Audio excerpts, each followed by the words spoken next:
Laki talaga ng bahay mo, La.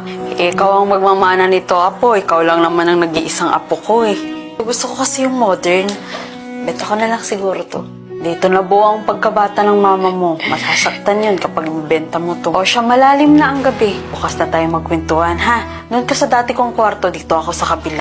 Ang creepy-creepy dito, ma. Nandito ako sa kwarto ni Lola. Sigurado ka ba mabibenta natin to? Nak, oo naman. Basta yung usapan natin, ha? Kailangan mapapayag mo yung lola mo na ibenta yung bahay na yan. Oo na. Sige na po. Good night na. Anak ka ni Josie? Sino kayo? Ba't yung kilala ang mama ko? Sino kayo? Ako si Ana. Belle.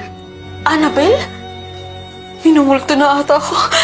Huy, Lol! Oh, Apo. Good morning. Oh, ba't ka sa sahig natulog? Hindi ka ba komportable sa dati kong kama?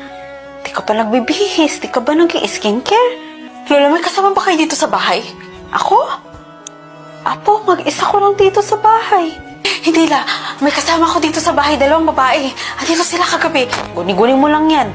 Oh, halika na, mag-ayos ka na. At mas mga pinaghihintay ang pagkain. Nakausap ko si Lola, ma, habang nag-aalmusal kami. Wala talaga siyang plano na ibenta tong bahay na to. Mukhang mababaon ka na talaga sa utang. Nak, hindi pwede. Baka makulong ako. Eh, basta gawin mo ang lahat, ha? Para mapapayag ang lola mo. Sige na, sige na. Kausap mo si Josie? Sige, subukan niyo lumapit. Subukan niyo. Sasaktan ko kayo. Hindi ka namin sasaktan. Pakisabi kay Josie, namimiss na namin siya. Mga kababata ba kayo ni Mama?